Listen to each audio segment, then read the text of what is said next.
Hey guys, tonight we drift back, way back, into the thick green breath of the Yucatan.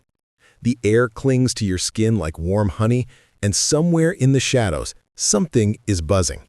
You can almost taste the sweetness on the wind, faint and resinous, as though the jungle itself is exhaling secrets.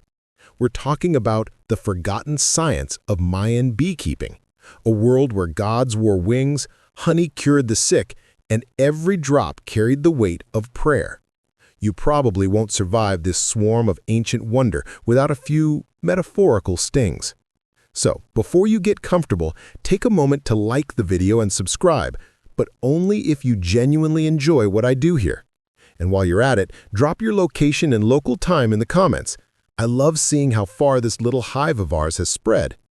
Now, dim the lights, maybe turn on a fan for that soft background hum, and let's ease into tonight's journey together. You step barefoot into dawn. The jungle smells like wet stone, crushed leaves, and something sweet you can't name. Every sound here is alive, dripping vines, unseen birds, and the layered murmur of 1,000 insects whispering over one another. The light filters through the canopy in broken honeycombs, gold splintering green. And there, right before your eyes, a cluster of bees hovers, stingless and serene, weaving invisible geometry in the humid air. You realize this is not the wild chaos of ordinary hives. It's a living system, ordered yet ancient, carved into logs and guarded by generations of keepers. The Maya called them Shunan Kab, meaning noble lady bees. No venom, no violence, just endless labor and divine precision. It's oddly comforting, isn't it? A society within a society, mirroring the people who tended them. The first real light of the day spills across a clearing where a man kneels before a row of horizontal log hives. Each one is sealed with clay discs at the ends, a design perfected centuries ago. The air hums low like an organ note. He hums back, softly. You wonder if he's praying, but it sounds more like conversation. The Maya believed bees could understand intention. Not words, not tone, intention. If you approached a hive with greed, the honey would sour. If you came with reverence, it would run clear. Historians still argue whether this belief was spiritual metaphor or empirical observation disguised as myth. After all, stress does affect honey production. Modern apiarists might call it environmental feedback. The Maya called it respect. You crouch beside him. His hands are steady, worn and glowing faintly in the slanting light. Around his neck, a small gourd charm rattles with dried seeds, protection against ill fortune and wandering spirits. You half expect him to turn and speak English to explain himself, but instead, he just gestures for you to listen. And when you do, the jungle falls away. All that's left is the hum. It's layered, like chords in slow motion, each tone belonging to a different hive, a different queen. The sound isn't constant, it wavers, breathes. You feel it in your ribs more than your ears. Somewhere deep in that vibration, you sense the same rhythm as your pulse. Here, in the early centuries of the Classic period, around 600 CE give or take, the Maya had already mapped their calendars, built cities aligned to solstices, and calculated Venus's orbit with precision rivaling modern instruments. Yet their most intimate science, the one that pulsed in their very villages, was this: the art of beekeeping. The Melipona bee chi was their partner in medicine, trade, and myth. You glance upward, the sky brightens like poured milk. Sunlight dances across bark hives, each sealed with that distinctive disk of clay. Inside, tens of thousands of stingless bees work in perfect order. No combs of waxy hexagons here. Instead, bulbous, irregular pots of dark resin filled with honey so strong it smells faintly fermented. You reach closer, and the beekeeper tuts gently. Not yet, your gesture means. Patience. Mainstream archaeologists have found evidence of these managed hives carved into Mayan household patios, literal honey farms built into domestic life. The ancient city of Koba alone had hundreds of such apiaries. Imagine honey not as luxury, but as essential infrastructure, like solar panels today, only stickier.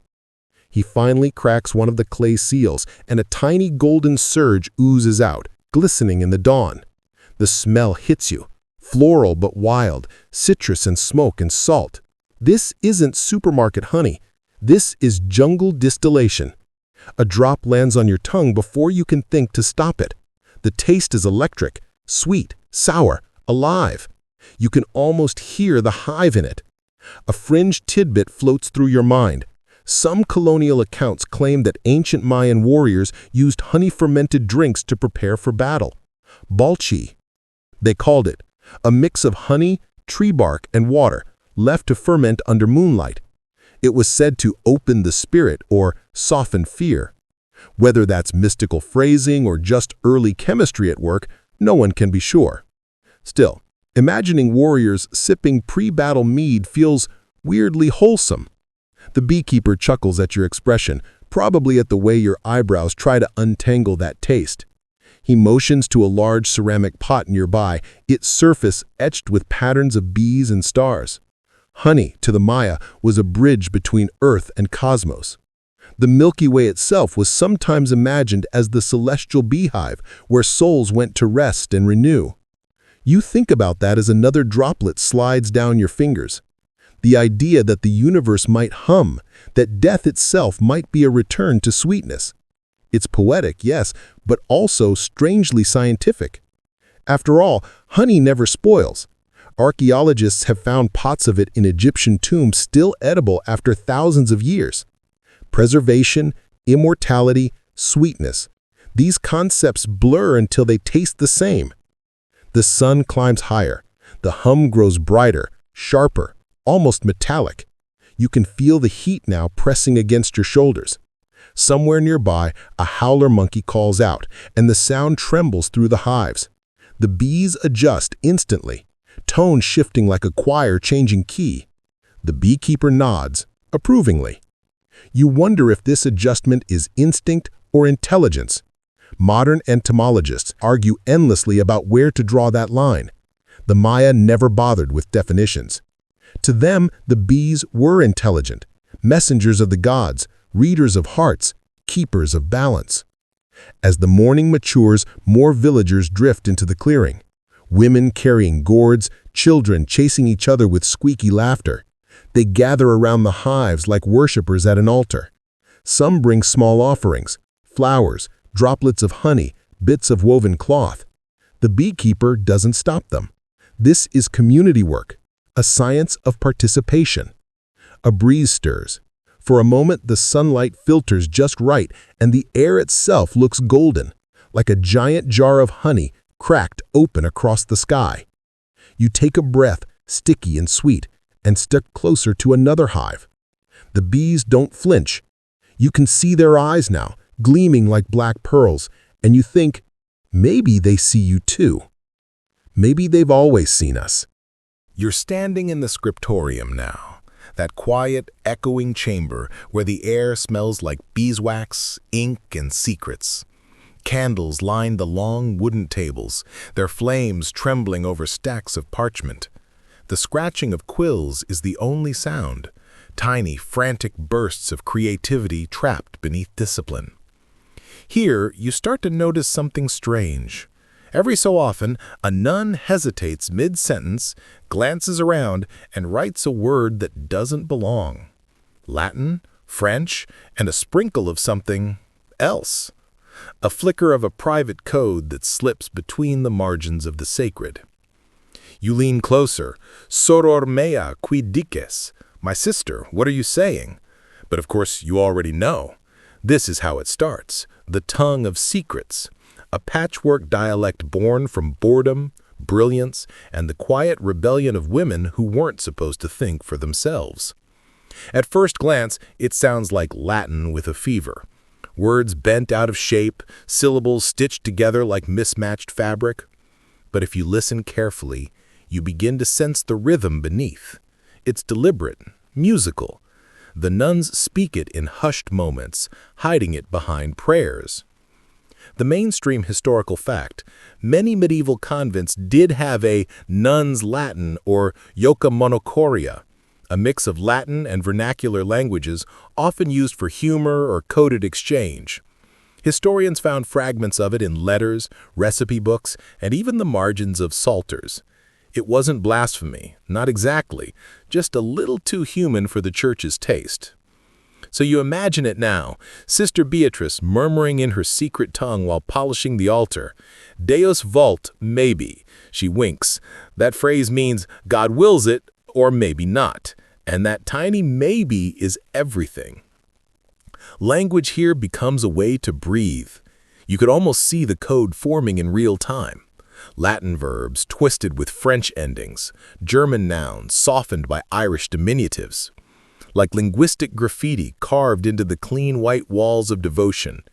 Each convent evolves its dialect differently, depending on where it's tucked away and who lives within it. Historians still argue whether these secret tongues were deliberate creations or simply natural evolutions of multilingual life. After all, medieval Europe was a linguistic stew. Old French, Latin, Old English, Church Slavonic, all sloshing together in the same cauldron. Some say the nuns merely adapted, others insist they intentionally built something that belonged to them and them alone. You can picture the scene. A young novice, barely 16, stumbles over her Latin prayers. Her teacher, weary and mischievous, leans in and whispers, "Just say it in sororum lingua," the sister's tongue. A wink, a shared grin, and suddenly the whole room glows with the electricity of complicity. Of course, there's danger here. If an outsider overhears, it's not just gossip, it's disobedience, maybe even heresy. The church feared anything it couldn't decode, and these women, they became masters of indecipherable expression. Here's your fringe tidbit. Some scholars claim that one of these convent codes, specifically a blend of French and Latin known as la langue de dame, inspired later women's societies to create ciphers for correspondence. In other words, your modern inside jokes and coded DMs, the spiritual great-grandchildren of cloister slang.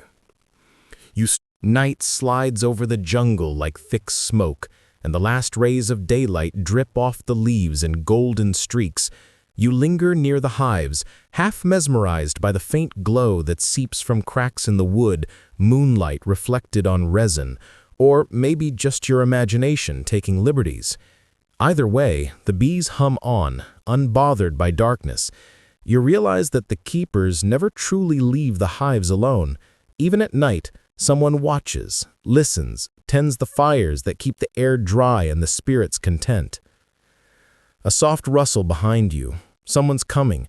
You turn to see 3 figures approaching, their faces partially hidden beneath woven cloths. They carry clay bowls and bundles of herbs that smell sharp and medicinal.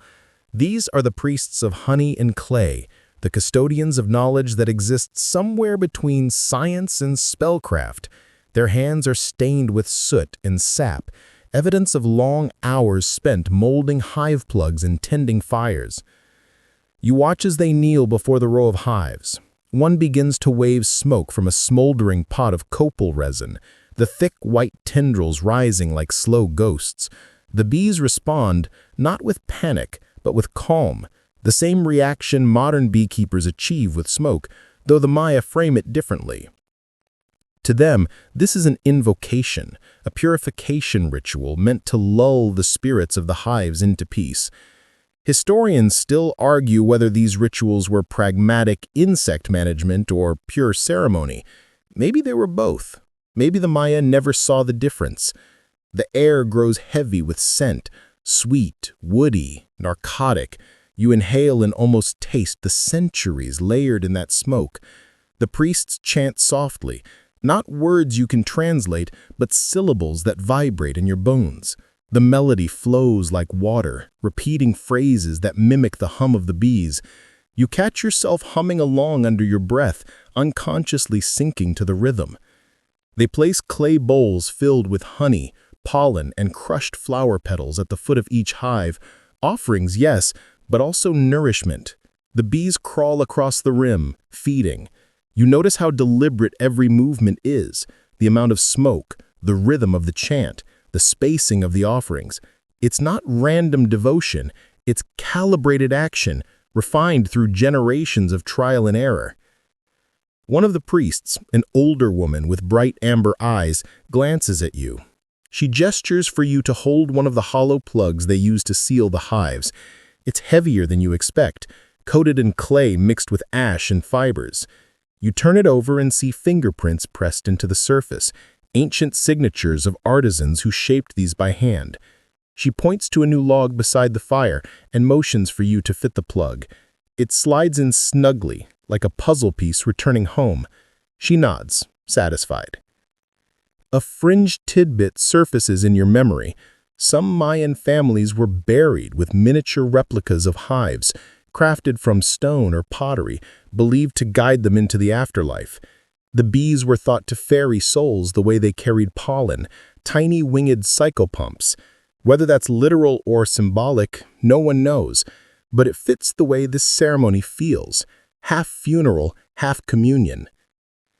The priestess hums again, this time lower, slower. She sprinkles a few drops of honey on the ground, murmuring something about feeding the earth. "If the bees starve, we starve," she says in accented Spanish, one of the few phrases you recognize. Her tone makes it sound less like a warning, more like cosmic law. You help stoke the small fire beside the hives, feeding it with dry twigs. Sparks climb into the dark canopy, flickering like insects themselves. The air hums louder now, not from the bees, but from everything. Cicadas, frogs, wind through palm fronds. It's a single continuous vibration that seems to erase the boundary between life forms. For a moment, you can't tell if you're hearing the world or being heard by it. The oldest priestess dips her fingers into a bowl of honey mixed with clay and traces a symbol across your forehead. It feels cool and gritty. "Protection," she whispers. Then, almost teasingly, she adds, "or decoration. Hard to tell the difference anymore." You chuckle softly. Humor, even here, still buzzes beneath the ritual's gravity. She explains, through gesture more than language, that clay holds memory. Every hive plug, every vessel carries the imprint of the hands that shaped it. They believe this memory helps the bees recognize their keepers, keeping the colony stable. Modern skeptics might call that animism or superstition, but recent studies show bees do indeed recognize human faces. Maybe the ancients just reached that conclusion first, without the lab equipment. You watch as one of the younger priests paints small dots of honey on a carved stone slab. It's not random decoration, it's a map.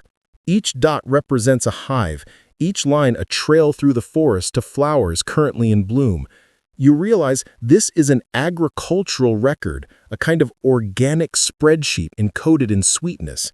The priests track floral patterns, migration routes, and weather shifts all through observation. It's data science by moonlight.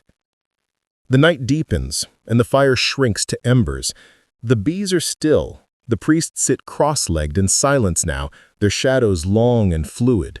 You find yourself wondering what it must have been like to apprentice under them centuries ago, to learn medicine from honey, astronomy from pollen, morality from the hum of a hive. Historians still argue whether the Maya categorized their beekeepers as craftsmen, healers, or priests. The answer might be yes to all three.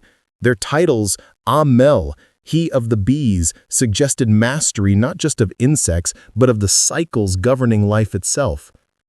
The older woman breaks the quiet with a laugh that crackles like firewood. "You think too much," she says, half scolding. "The bees don't." You grin. She's right. She points upward at the night sky, now cloudless and glittering. "Same pattern," she murmurs. You follow her gaze, realizing what she means. The stars scattered above mirror the speckled pattern of resin globules inside the hives. Cosmic reflection. The Maya loved that kind of symmetry, the idea that the heavens were just an inverted hive, and that humans, bees, and gods all lived within each other's architecture. You remember reading somewhere that the Maya linked the bee goddess, Amu Chinkab, to the Venus cycle. Her appearances corresponded with seasonal changes, guiding planting and harvest times. You can imagine them charting the stars and hives together, treating astronomy and apiculture as two sides of the same coin. The priestess hums again, softer now, a lullaby tone. One by one, the other priests follow her lead. The air fills with that gentle drone, the same sound you first heard at dawn, only deeper, slower, more human. You close your eyes, feeling it in your bones. And somewhere in that shared vibration, you realize you're witnessing more than ritual. You're watching continuity, the unbroken passing of knowledge that has survived drought, invasion, colonization, and time itself. The hum fades to silence. The fire dies completely. You feel cool night air wrap around you like silk. For a moment, you think you hear the bees still humming inside the logs, but maybe that's your heartbeat. Either way, it's enough. When you finally stand, your legs ache, your palms smell of clay and smoke, and your thoughts are sticky with wonder. The priests gather their tools, bow slightly, and vanish into the darkness, their chants dissolving into the buzz of nocturnal life. You turn toward the hives one last time. The clay plugs glimmer faintly, still warm from the fire. You run a hand across one and feel the vibrations. Soft, steady, eternal. You whisper a thank you, unsure whether to the bees, the priests, or the jungle itself. It probably doesn't matter. They're all listening. Morning doesn't so much arrive as ooze out of the jungle. The mist looks like diluted milk spilling between trees, and every leaf glitters with tiny beads of yesterday's storm. You stretch, still sticky from honey and smoke, and feel the ache in your muscles like a badge of initiation. The hives hum again, this time brighter, faster, as if the bees themselves have shifted gears for the new day. Today, the air tastes of commerce. The priest's rituals fade behind you as you follow a small path through palms and ceiba's toward the village market. It's already bustling. Voices rise and overlap like bird calls. Laughter snaps like twigs, and everywhere you turn, there's honey. Thick, golden, and glowing like sunlight captured in clay.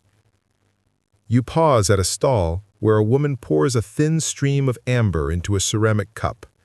She offers it to a trader whose neck is heavy with jade beads. He hands over a handful of cacao beans in exchange. That's your first clue. Honey isn't just food here. It's currency. The Maya traded it across the peninsula, carrying it in gourd flasks and sealed jars to cities like Tikal and Calakmul. Along with salt, obsidian, and cacao, honey was part of the lifeblood that connected their vast network of cities. You think about that as you watch a young boy weigh a small pot of honey against a stack of quetzal feathers, precision balanced on an ancient scale. Sweetness for beauty. Historians still argue whether honey ever functioned as a formal currency or just as a barter good, but what's clear is that it carried value beyond taste. Its durability made it ideal for long trade journeys, and its role in medicine and ritual meant it was always in demand. You can almost imagine early accountants tallying liquid gold in their ledgers, their fingers sticky from the effort. You wander further, drawn by the aroma of honey cakes baking on flat stones. A young girl flips them with deft hands, each one puffing slightly as it hits the heat. She grins when you ask what's inside. Maize and bee gift, she says, then smirks. And patience. You bite into one. Sweet, smoky, faintly floral. It tastes like sunlight filtered through time. But honey's sweetness always came with a sting, even from stingless bees. You hear the story from an old man sitting nearby, his face carved with lines of laughter and grief. He tells you about offerings to Ah-Muk-en-Kub, the bee goddess, who demanded both devotion and discipline. Each season, before collecting the first honey, keepers would spill a few drops on the ground, tribute for the earth spirits. Refuse, and the hives might fail. You glance at the nearby jars, and suddenly they seem heavier, burdened with reverence as much as nectar. You lean closer as he continues, voice rasping like dry leaves. Once, he says, a keeper grew greedy. He took more honey than his share, forgot to thank the goddess. The bees fled, his fields withered. He wandered hungry until he learned to beg forgiveness. You chuckle softly. My version of corporate ethics training. You laugh, maybe too loudly, and he joins in until you both wheeze. The trade stalls shimmer with more than honey. There are candles molded from beeswax, thick, uneven, smelling of forest resin. The wax was nearly as prized as the honey, used to seal vessels, waterproof fabric, and fuel lamps in temples. You pick one up, feeling the faint tackiness of tropical air soften it instantly. One fringe tidbit catches your attention. The Maya also used beeswax for lost wax casting, a technique to create intricate metal ornaments. Evidence of this has been found in post-classic artifacts, small gold pendants shaped like hummingbirds or jaguars. It's oddly fitting that the bee, giver of sweetness, also helped shape the symbols of power. A loud call draws your attention, a trader shouting about a shipment from across the Gulf. You follow the noise to a canoe docked on the riverbank, its hull lined with sealed pots. You dip your head to peer inside. Honey, thick and dark, sealed with resin. Each jar bears a faint impression of a honeycomb pattern pressed into the clay. Branding, ancient style. The trader boasts of his route, from these forests to the coasts of Campeche, where honey is traded for salt, then to the highlands for obsidian blades.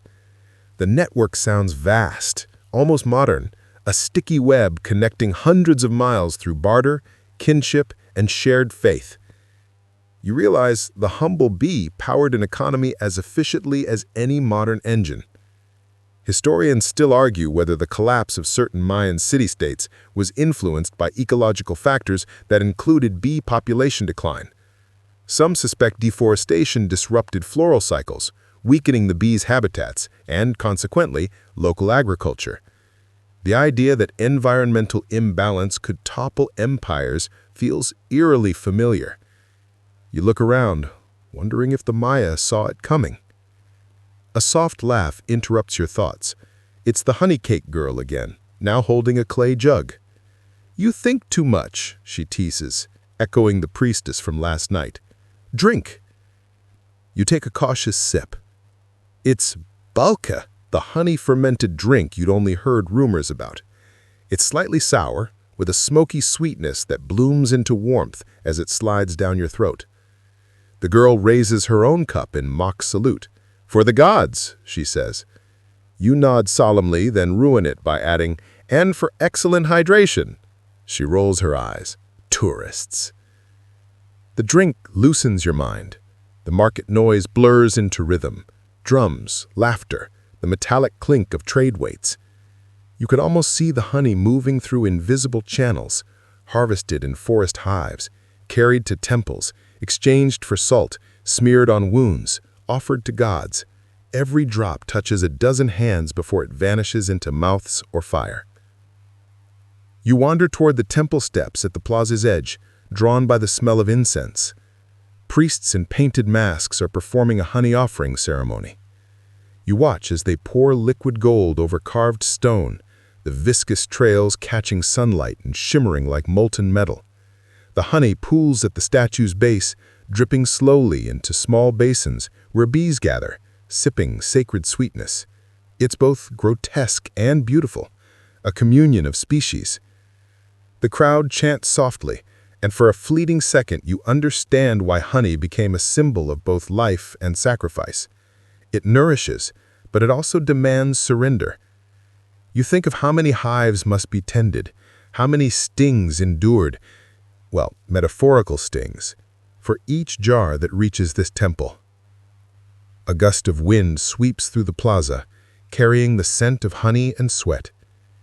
The high priest raises a bowl and shouts a name you can't quite catch, something like, "Ah Makongkub" again, and everyone bows. When he spills a stream of honey into the earth, the bees swarm upward in a glittering cloud, circling the temple spire. You can't tell if it's planned or coincidence, but it feels choreographed by something bigger than humans. You step back, dizzy with light and sound. The honey on the ground glows like liquid fire. For a brief, impossible moment, you imagine the entire city pulsing with that same energy. Every market stall, every home hive, every field of maize, all synchronized through the quiet labor of bees. The ceremony ends. People disperse, chatting, laughing. The high priest wipes honey from his hands with the same indifference someone might show after finishing lunch. You think about how casual sacredness becomes when practiced daily. Maybe that's the real genius of the Maya. Faith so woven into work that no one bothers separating the two. You wander back toward the forest path, the sounds of the market fading behind you. The sun leans westward, painting everything gold again, as if even the light can't resist imitating honey. Your steps stick slightly on the humid earth, and you glance at your hands. They glisten slightly, still tacky with resin and sugar. You lick one finger absent-mindedly. Sweet? Bitter? Both. You think maybe that's the perfect summary of this world. The stingless kingdom of sweetness and sacrifice, trade and worship, science and story. And as you reach the tree line, you hear the familiar hum once more, steady and endless, reminding you that somewhere, behind every economy, every temple, every myth, there's always a bee, still working. The jungle exhales another evening, and this time you're ready for it. The market's chatter has dwindled to distant echoes, replaced by the slow pulse of night.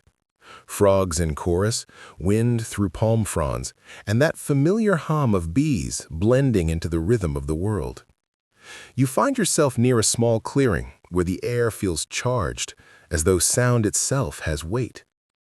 Here, under a half-moon that glows like a drop of milk spilled across the sky, the Mayan beekeepers gather again, not to harvest, but to sing.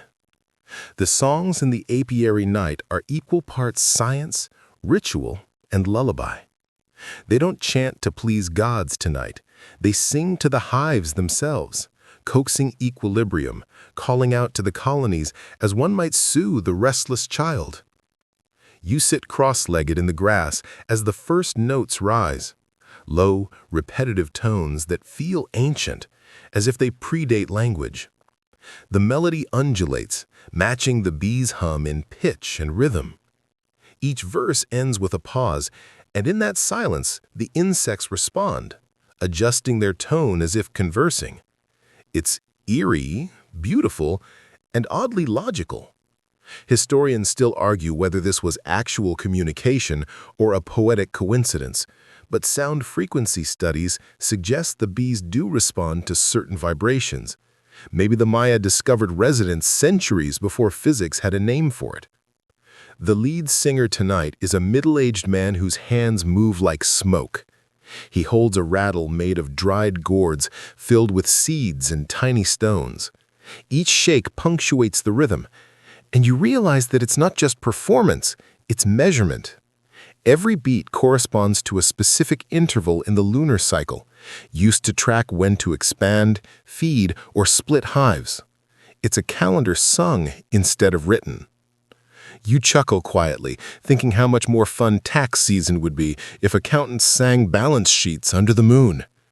The man hears your laugh and grins mid-chant, giving a subtle nod as if to say, "You're catching on."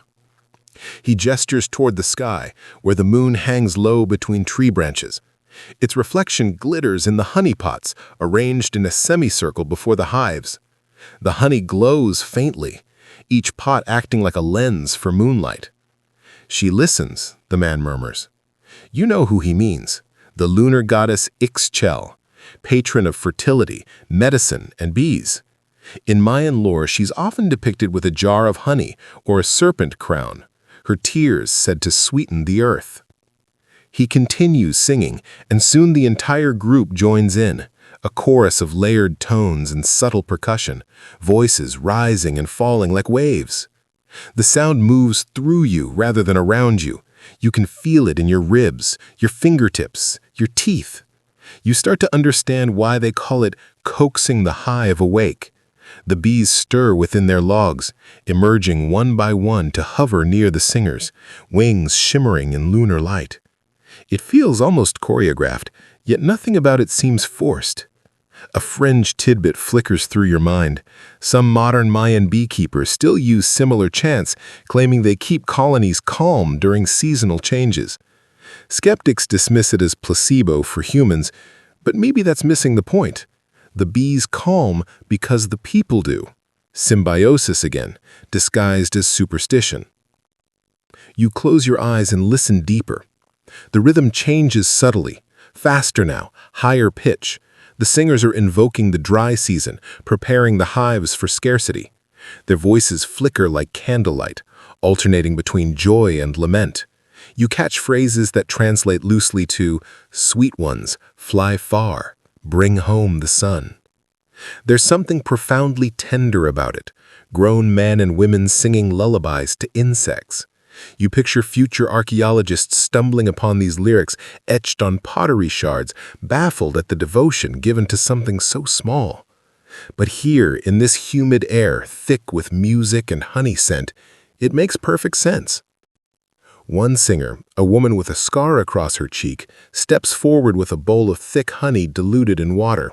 She sips, then sprays a fine mist over the hives using her mouth, a shimmering cloud that sparkles under the moonlight. It's both feeding and blessing, nourishment and offering. You can't decide if it's chemistry or choreography. Probably both. She turns to you suddenly, grinning. She says, "Try," handing you the bowl. You hesitate. Your modern mind calculates ratios, microbes, potential embarrassment. But her eyes say, "Trust the process." So you do. You take a mouthful, puff your cheeks, and blow. The mist falls short, mostly onto your shirt. The group erupts in gentle laughter. "First hive is always shy," the man jokes. You bow dramatically, honey dripping from your chin, and earn a round of approving claps. As the laughter fades, the song resumes. Lower, slower now, like a heartbeat settling after exertion. The bees retreat into their logs, the hum subsiding until it blends with the rustle of leaves. The moon dips lower, staining the world silver and amber. The leader explains that this is how they mark transitions, from growth to rest, from rain to drought, from day to night. They believe the bees sense these human rituals and adjust their cycles accordingly. They read the world through us, he says. You think about that long after the words dissolve into silence. It's not far-fetched when you remember how responsive bees are to vibration, humidity, even emotion. Maybe what the Maya called prayer, modern science would call environmental attunement. Both describe the same reality, just in different dialects. Historians still argue whether these songs were standardized or improvised, whether they encoded agricultural data or purely invoked divine presence. One fragment of a colonial-era document describes keepers who sing the hive awake under the gaze of the moon. You imagine a Spanish friar scribbling those words in confusion, unable to decide if he was witnessing religion or research. A cool wind stirs the clearing, carrying the scent of wild orchids. The singers begin packing away their instruments. Simple things: gourds, shells, wooden sticks. No grand relics, yet each one carries fingerprints, grooves worn by generations. You touch a rattle and feel warmth lingering from its last use. The keeper notices and nods. "Old," he says. "Maybe my grandfather's, maybe older." You realize these tools are heirlooms not of wealth, but of rhythm, handed down so the songs themselves survive, not just the people who sing them. You look around at faces glowing in moonlight and understand that this nightly gathering isn't nostalgia, it's survival. Before you leave, the woman with the scar presses a small glob of wax into your palm. It's molded roughly into a spiral, still soft from the heat of her hand. She says, "Memory. If you forget, melt it." You tuck it into your pocket, wondering if she means you'll remember by scent, by sound, or by some deeper vibration lodged beneath language. The group disperses quietly, laughter trailing behind like fireflies. You stay a moment longer, listening to the jungle exhale again. The hum is faint now, but steady, the aftertone of a song that doesn't really end. You lie back in the grass, eyes tracing constellations you can't name. The Milky Way stretches above you like a celestial hive, stars clustered in glowing chambers. Somewhere out there, you imagine Makan Kub tending her cosmic colonies, dripping starlight into the dark. The thought makes you smile. You whisper a thank you, not for luck, not for guidance, but for perspective.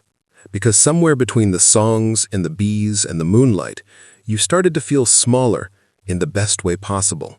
Morning drifts in like a rumor, thin, reluctant, and smelling faintly of smoke. You wake to find the clearing empty, the songs replaced by silence. Only the faintest traces of honey linger in the air, sweet and nostalgic, like the memory of laughter fading into another century. You stretch, brush dew from your hair, and realize the jungle feels different today. Quieter, heavier. Change is coming, though you can't yet tell from which direction. You start walking toward the coast, following the faint outlines of ancient paths that once connected city-states like Yaxchilan, Kobe, and Tulum. The route is overgrown now, but centuries ago, traders would have hauled jars of honey along this same trail, their packs sticky and fragrant, destined for markets that sparkled with obsidian and jade. But as you walk, the air thickens, not with humidity this time, but with history. The first sounds of disruption come not from the jungle, but from memory, the distant thunder of foreign ships, sails snapping like wings against the wind. The year is the early 1500s, and the Yucatan is about to be pulled into the orbit of another world. You sense it before you see it, the hum of bees replaced by the clank of armor. The Spanish arrive with their usual toolkit: crosses, muskets, and the unshakable belief that they're improving things.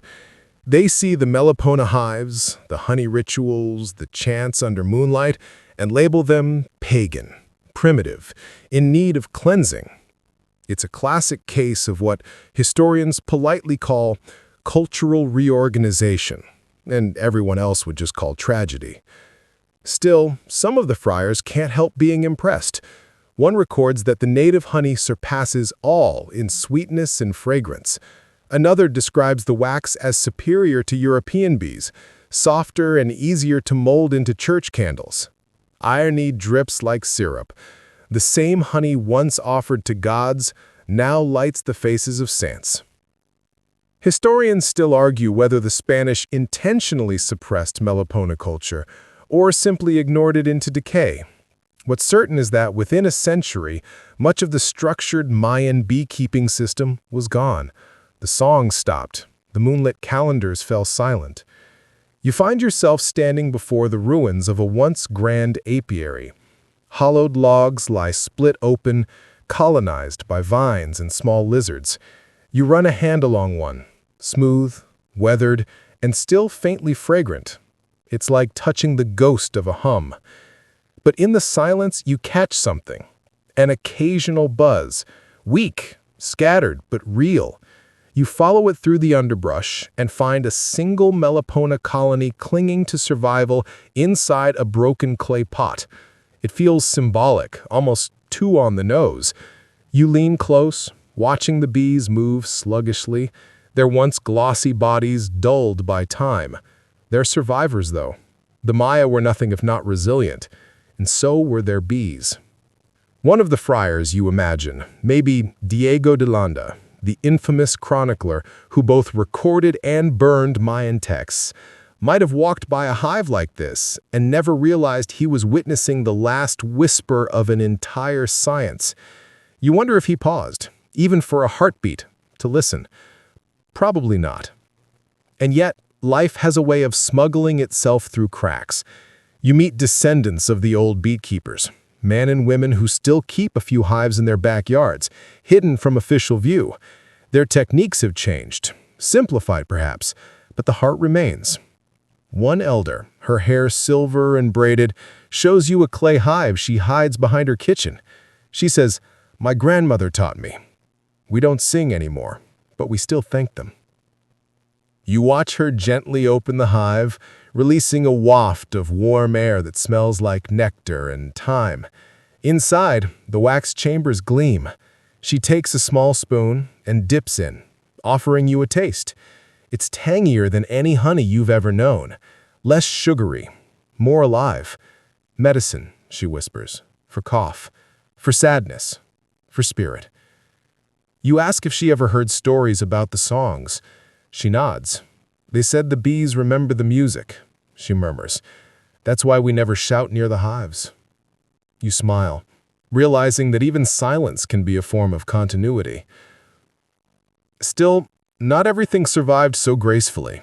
With colonization came imported European bees, Apis mellifera, larger, louder, aggressive, efficient. They stung, they conquered, they thrived. The Melipona, small and gentle, couldn't compete. The new species produced more honey, faster. For a while, people celebrated that. Progress, they said. But you can't help noticing the irony. The invaders replaced a bee that embodied harmony with one that embodied conquest. The metaphor practically writes itself. By the late 1800s, the ancient art of stingless beekeeping had nearly vanished, surviving only in remote pockets. Most locals turned to farming or migrated toward towns. The jungle began to reclaim what was left.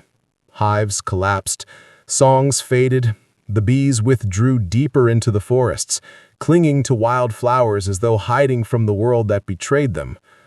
You pause under a ceiba tree, the sacred world tree of Mayan mythology, and imagine those centuries of quiet, a world buzzing less and less each year, and you realize that silence can be as historical as any battle.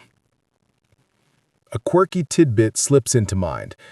During colonial times, some Spanish priests used stingless beeswax for sealing important letters because it smelled divine and deterred rats. Little did they know, they were literally sealing their bureaucracy with the remnants of a sacred ecosystem. Bureaucracy never smelled so ironically. The bees' absence changed more than just trade. Without Melipona pollination, certain native plants began to dwindle. Some orchids, reliant on these tiny bees, became rare. The forest itself seemed to mourn. You wonder if the Maya, watching the balance unravel, saw it as punishment from the gods, or simply as proof that nothing sacred stays unguarded forever. Historians still argue whether the Spanish colonial destruction of bee culture was deliberate erasure or collateral damage of empire. But the effect was the same, a slow forgetting, the kind that seeps through generations until all that remains is a faint sweetness on the tongue and a whisper of what once was. By twilight, you reach the coast. The waves roll in at the same rhythm as always, indifferent to human stories. The air smells of salt and honeyed decay. You sit on a weathered log, dipping a finger into the jar the elder gave you earlier. The honey glows softly in the fading light, a reminder that even in loss, sweetness endures. You think about how the Melipona adapted. They survived in wild hives, deep in mangrove forests, away from plows and churches. Maybe the gods hid them on purpose, like seeds waiting for the right season to sprout again. And that thought gives you a strange, hopeful comfort, because even in decline, there's rhythm. Waves retreat, bees vanish, songs fade, yet cycles turn. You lean back, closing your eyes as the surf murmurs and night folds over the water. Somewhere behind you, in the dark inland forest, a faint hum stirs again. You can almost hear the old melodies hiding beneath centuries of silence. The morning comes with the kind of clarity only loss can sharpen. You wake to the hush of waves and the taste of salt still clinging to your lips. the memory of the elder's honey jar warm in your hand. You can almost hear the jungle behind you breathing, a soft, patient exhale, as though waiting for you to turn back inland. And you do. Because if the songs of Mayan beekeeping faded under the weight of conquest, maybe the codices still hum beneath the ashes.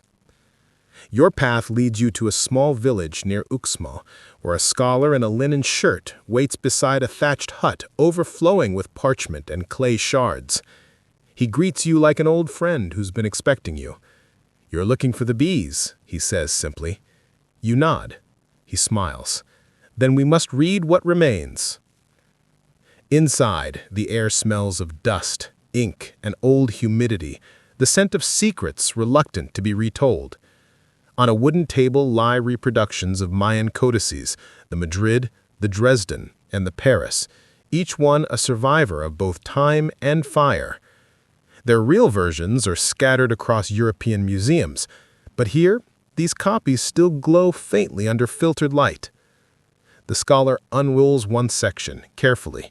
The brush strokes are delicate, brownish-black lines curling into glyphs. "This one," he says, tapping a tiny figure holding a round vessel, "was once mistaken for a potter, but some of us believe he's a beekeeper." You lean closer. The figure indeed holds something that looks like a honey jar.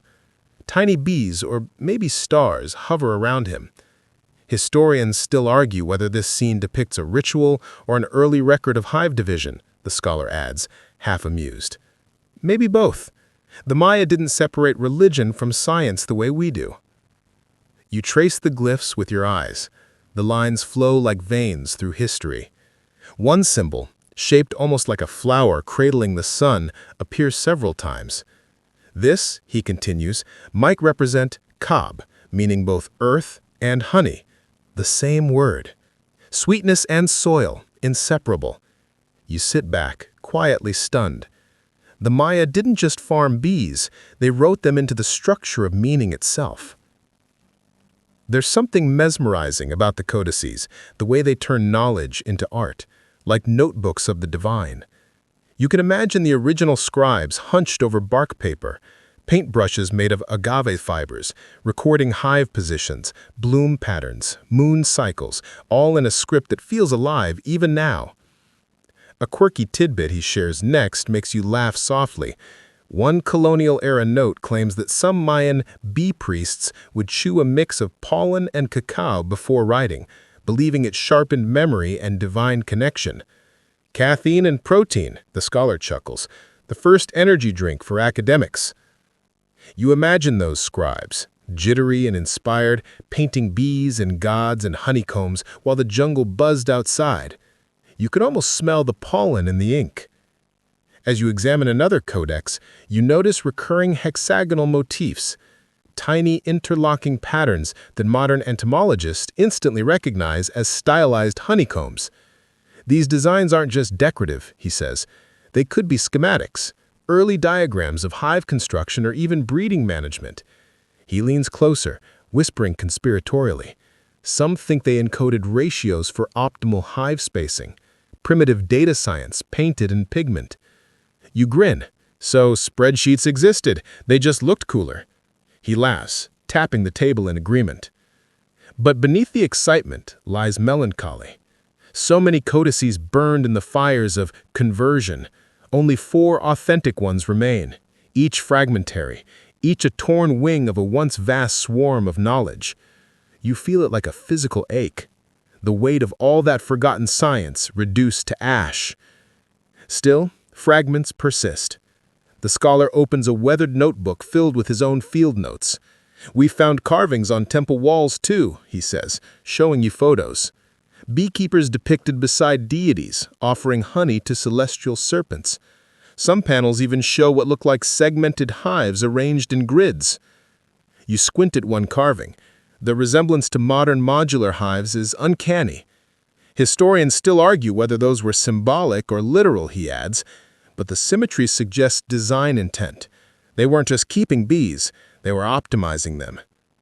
Outside, cicadas begin to sing, filling the pauses between words.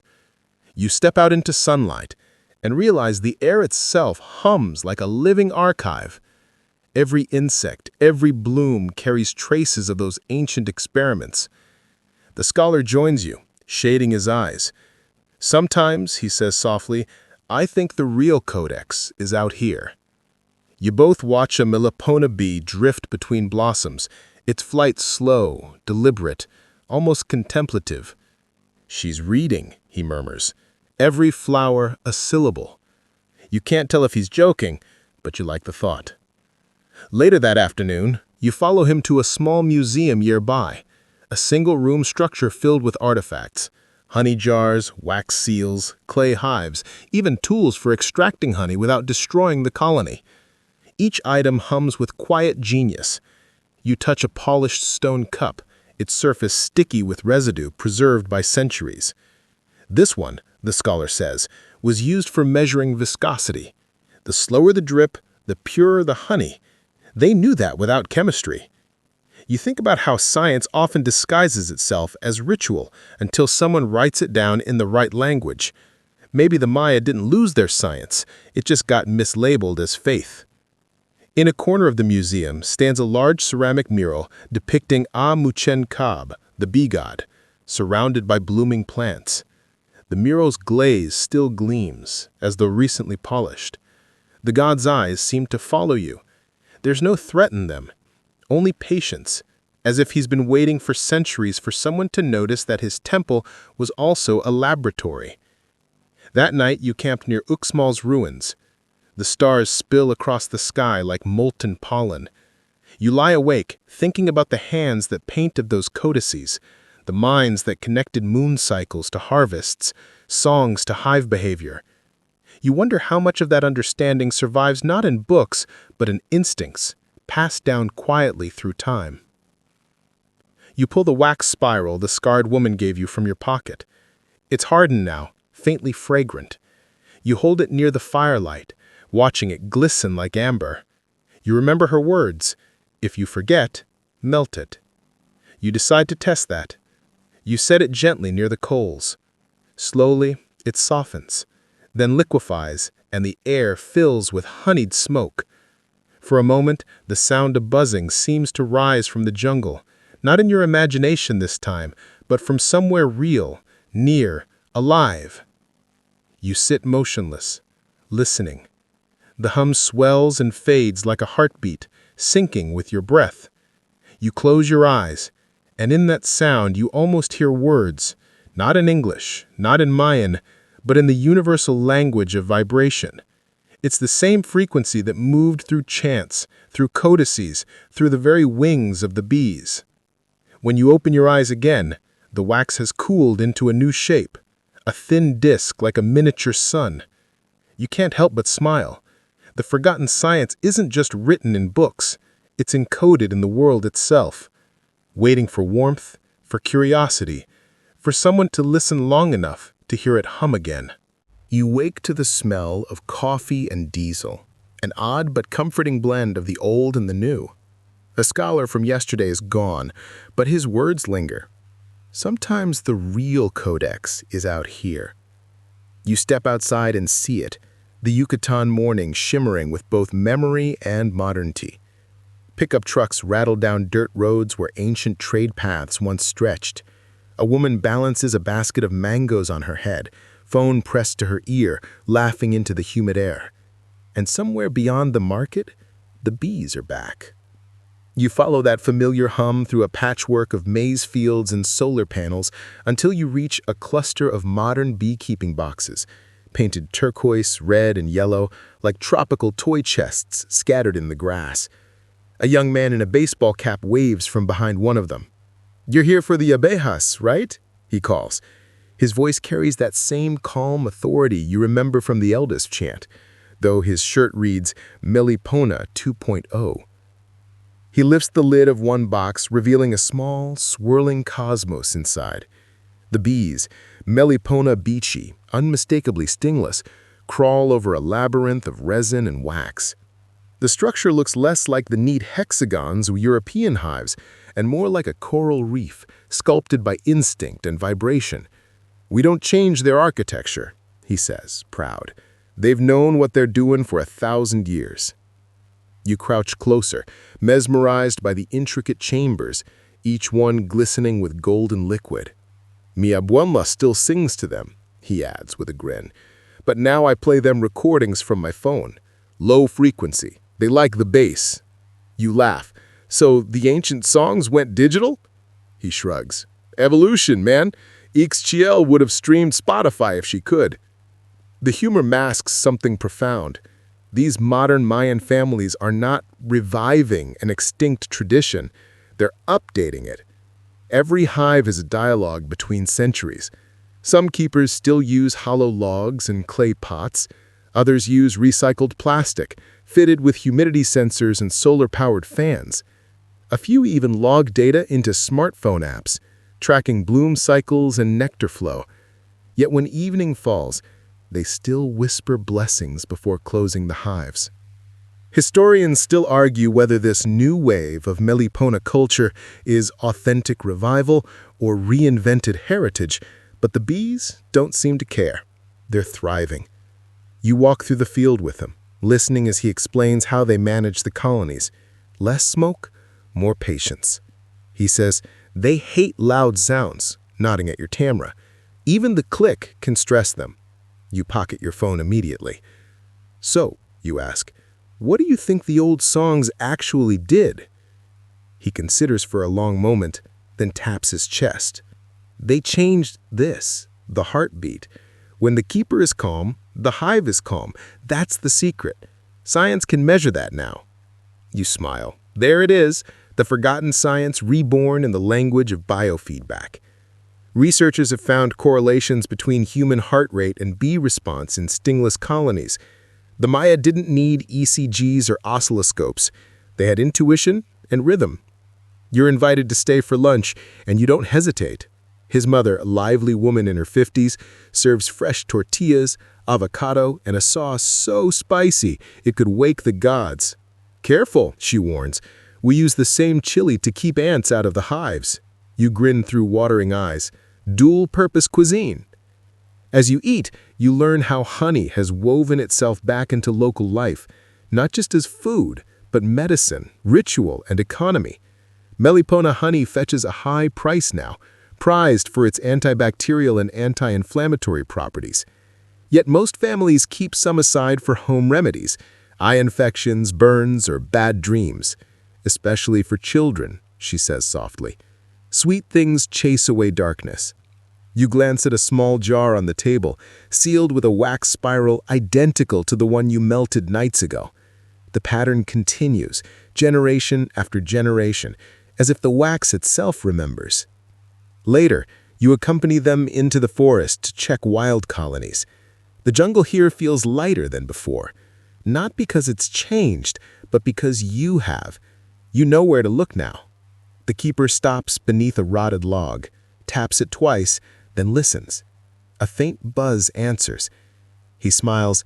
They like this spot. The humidity's perfect. He explains how they've begun using microclimate sensors to map ideal hive sites, overlaying data on satellite images to find ancient patterns still hidden in the canopy. Turns out, he says, the old temples and hives line up with specific humidity bands. Maybe coincidence, maybe genius. You raise an eyebrow. Historians still argue? He laughs, always. A quirky tidbit surfaces as he speaks. Some researchers claim Mayan temples were acoustically tuned not only for human voices, but also for insect resonance. Certain pyramid steps, when clapped upon, echo frequencies near bee flight tones. You clap experimentally near a limestone outcrop and swear you hear a faint, droning reply. Coincidence, you mutter, but deep down, you're not so sure. As evening approaches, the family lights citronella torches around the hives. You sit with them on woven mats sipping coffee thickened with honey.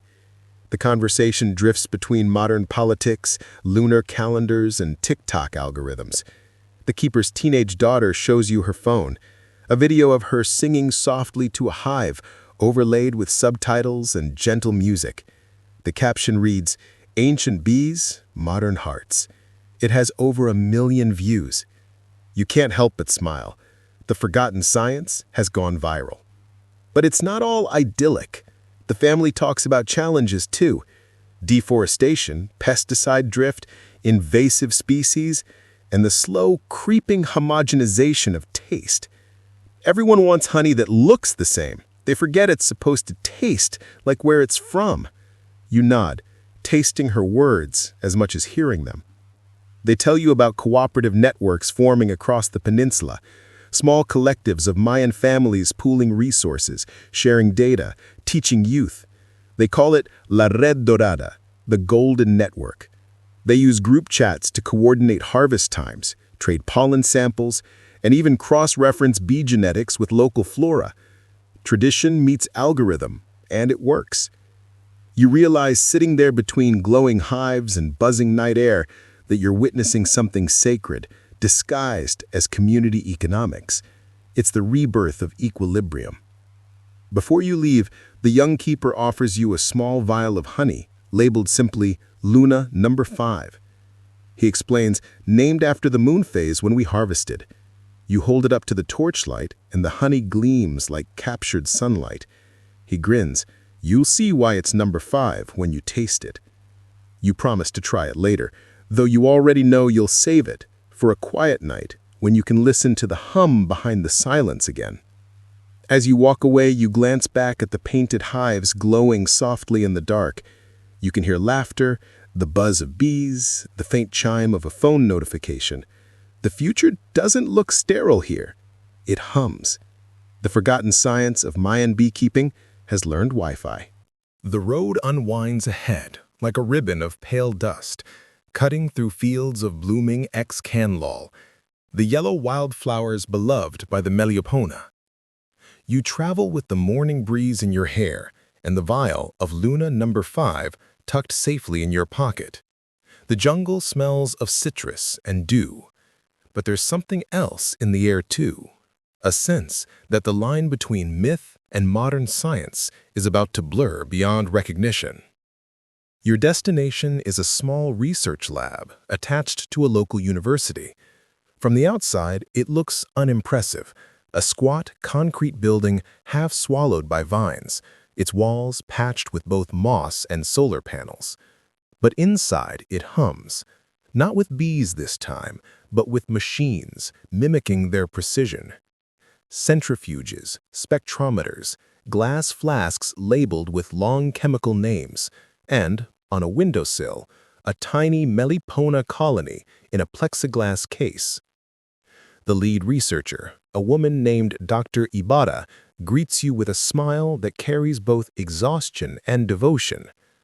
You've come to hear what the old honey's been whispering, yes? She jokes, adjusting her lab coat. You nod, trying to match her tone. Exactly that. She gestures toward a tray of honey samples, each one glowing a different shade of amber. We're studying what the Maya knew but never wrote down. Their honey was medicinal, antimicrobial, antiviral, maybe even psychoactive in small doses. They didn't need to know why, they just observed that it healed. You peer into one vial as she explains. Under the microscope, Melipona honey looks almost alive, crystals and microbubbles forming delicate lattices like frozen breath. See that? She says. It contains hydrogen peroxide, flavonoids, and phenolic acids. Modern science confirms what the ancient healers intuited. This honey kills bacteria that even antibiotics struggle with. Historians still argue whether Mayan healers experimented methodically or received their knowledge through ritual trance. Either way, their results were undeniable. You recall the elders' words, for cough, for sadness, for spirit. Maybe that last one wasn't poetic license after all. Dr. Ibarra leads you to another room where a graduate student is pipetting tiny drops of honey onto petri dishes. We've compared stingless bee honey to the European kind. Melipona honey is more acidic and contains enzymes that prevent fermentation even in tropical heat. That's biochemistry, but also Let's admit, magic. She winks. A quirky tidbit follows. One experiment revealed that when diluted, Melipona honey promotes cell regeneration in lab-grown skin tissue. She jokes that it's ancient Mayan anti-aging serum. If L'Oreal had colonized first, history would look very different. You laugh, though a part of you marvels at how close the joke might be to truth. On a nearby counter sits a weathered clay jar unearthed from a ruin. Its lid still bears traces of wax sealant. Inside, the faint residue of ancient honey remains, a dark, crystalline dust. "We analyzed it," she says. Even after 1,000 years, the chemical fingerprint matched modern Melipona samples. Same enzymes, same balance. You think about that long continuity, unbroken even through conquest and forgetting. It's humbling, in the same way standing beneath a ceiba tree is humbling. The science was never really lost, it just waited for the right vocabulary. "Want to taste something fun?" she asks suddenly. You nod, and she pours a single drop of Luna No. 5 from your vial onto a spoon. We were part of that harvest batch. Each moon cycle changes the sugar ratios. This one's from the full moon after the equinox. Bees collect more from tajunal blooms then. You taste it. It's unlike anything else. Floral, citrusy, slightly tart, almost electric on the tongue. It feels alive, as if still vibrating from the wings that made it. You close your eyes and exhale slowly. That's... wow! Right? She grins. We ran chromatography on it. There are compounds in there we haven't even named yet. Historians still argue whether the Maya categorized honey types chemically or spiritually, but Dr. Ibarra shrugs. I think it was both. Spiritual language is just science, sung in metaphor. You wander the lab, reading notes pinned to corkboards. Diagrams of bee enzymes sit beside sketches of Mayan glyphs, flowcharts next to lunar calendars. It feels like two worlds finally holding hands. We're trying to bridge indigenous knowledge and modern biology, she says. When we sequence the bee's genome, we're not erasing myth, we're proving it worked. Her tone softens as she adds, colonization took their temples, but not their chemistry. Outside, the late afternoon sun filters through the trees, painting honeyed stripes on the lab floor. You sit by the window with a cup of herbal tea, sweetened, of course, with Melipona honey. Through the grass, you can see the small colony buzzing lazily in its box. Their movement seems random at first, but then you notice the rhythm, circular dances, tiny adjustments, vibrations along the wax. Each action communicates something invisible, yet exact. Did you know that Melipona bees don't perform waggle dances like European ones? They vibrate the comb instead. Sound-based communication, not visual. The Maya probably noticed that. Maybe that's why they sang to them. They were literally speaking the same language of vibration. You stare at the bees, mesmerized. The idea clicks. The songs in the apiary night weren't symbolic. They were acoustic empathy, the bridge between two species tuned to one frequency. She senses your realization and nods. Yeah, they didn't just keep bees, they conversed with them. A silence settles, rich and golden. The hum of the hive mingles with the soft whir of lab equipment. For a moment, you can almost imagine the past and future coexisting in that sound, the echo of chants, the click of machines, the pulse of wings. Before you leave, she hands you a small card printed with hexagonal lines. This, she says, is a genetic map of the Melipona beechi. We call it the Modern Codex. You turn it over.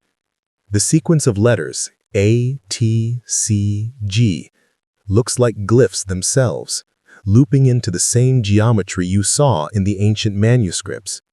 History has come full circle. Outside, dusk wraps the jungle in amber light. You walk slowly, the card in your pocket, the taste of honey still lingering. The air hums with invisible frequencies. You realize you no longer need to imagine what the forgotten science felt like. You're walking inside it.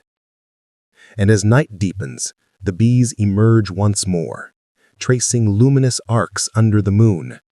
Each wingbeat is an equation, each drop of honey a hypothesis, each hum a reminder that knowledge, real knowledge, is never lost, only translated. By the time you return to the coast, the air tastes faintly of salt and honey. It's the kind of evening that makes the sky blush, a soft coral glow melting into the sea, with pelicans gliding low and lazy over the waves. You sit on a weathered pier, Luna 5 balanced between your palms like a relic, watching the sun sink where the world once ended for the Maya, the western horizon, doorway to Shibaba. You think about everything you've seen, the forest, the hives, the rituals, the lab, and how seamlessly it all fits together now, like honey sealing a crack in wood. The forgotten science was never about formulas or equipment. It was about noticing, listening, keeping rhythm with creatures smaller than your fingernail, yet capable of building worlds. A fisherman nearby is cleaning his nets. He watches you curiously, then says, "You're the one asking about the sacred bees, yes?" You nod. "They say those bees remember people." He chuckles, shaking his head. "I once fed one a drop of sugar water, and the next day it followed me to church." You grin. "Faithful followers." He laughs harder. "Better than some people." You offer him a bit of honey from your vial, and he dips his finger in, eyes widening at the taste. "That's kol kab, all right," he murmurs reverently. "The sweet from the gods." Then quietly, "Don't ever let them die." You promise him you won't, though both of you know the world rarely keeps promises like that. Still, the words feel good leaving your lips. Later, you walk inland again, back toward a low stone wall nearly swallowed by vines. It's not marked on any map, but your feet know where to go. You find a half-buried carving, two figures bent over a hive, the sun above them. One holds a bowl, the other a torch. Between them, stylized bees swirl like stars. The inscription below reads something like, Ukabaha, the breath of sweetness. You touch the stone, still warm from the day. It hums faintly, or maybe that's your imagination. Either way, the sound feels familiar, steady, low, alive. A breeze stirs through the trees. You can almost hear the elder's voice again, that quiet chant meant to soothe the hive and the heart alike.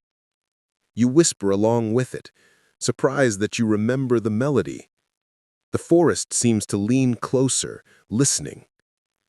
In the distance, lightning flickers, silent and far away. You remember the scholar's words, "The codex is out here." And suddenly you understand the codex isn't parchment or pigment. It's the landscape itself, written in nectar routes and pollen trails, translated by wings. Historians still argue whether the Maya developed their beekeeping independently or adopted it from earlier Mesoamerican cultures. But standing here, you sense how little that question matters. The bees don't keep time in centuries. They measure life in blooms. The science survives precisely because it doesn't need to be remembered. It's reenacted endlessly by creatures who never stopped practicing it. You sit a while longer, letting the world settle around you. The air thickens with the smell of resin and rain.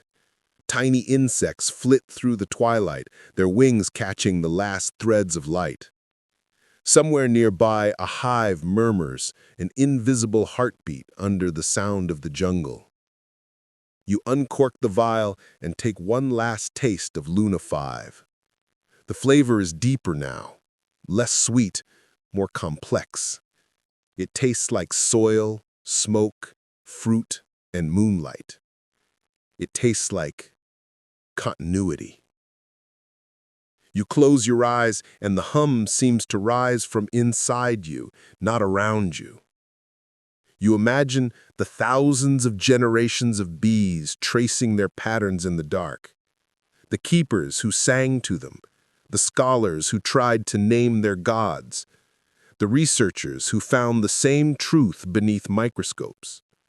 All of them connected by the same vibration, the same soft, invisible pulse of life shared between species. A quirky thought drifts through your mind. Maybe the bees keep us, not the other way around. Maybe they've been training humanity to listen for millennia, rewarding patience with sweetness. You chuckle to yourself. The ultimate social experiment. Above you, the stars emerge, slowly, shyly, like bees exiting the hive one by one. The Milky Way stretches overhead, an enormous honeycomb of light. You think of how the Maya once read this sky as the underbelly of a celestial bee, dripping nectar down to earth. The metaphor feels almost too perfect. The night deepens, and you lie back on the cool stone, letting the sounds of the jungle fold over you. Frogs, distant waves, the faint hum that might be wind or wings. Your pulse slows to match it, breath syncing with the rhythm. You realize, with a kind of quiet amusement, that you've become what you came to study, a listener. And maybe that's all the forgotten science ever asked for.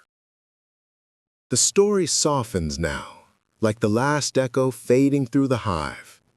You stay there, eyes closed, the night heavy and kind around you. Each sound stretches longer than the one before. The creak of wood, the whisper of leaves, the deep, drowsy heartbeat of the earth. It all slows, wrapping you in a warmth that isn't heat, but memory. You picture the bees asleep in their chambers, tiny bodies nestled in wax. Even their rest is orderly, humming faintly under the veil of night. The moon watches from above, calm and constant, a pale drop of honey suspended in an endless jar of sky.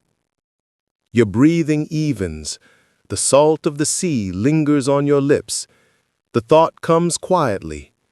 Maybe the secret isn't in the honey or the rituals or the research. Maybe it's in the patience to see how everything, human, insect, forest, star, fits together without force. The ancient Maya didn't chase control, they listened. And in that listening, they found equilibrium. You let that idea rest inside you. The hum fades. The waves murmur, the bees sleep. Somewhere, deep in the jungle, a new hive begins its soft, steady song, continuing a rhythm older than time, sweeter than memory. The forgotten science isn't forgotten anymore. It's just waiting, as always, for the next quiet heart, willing to hear it.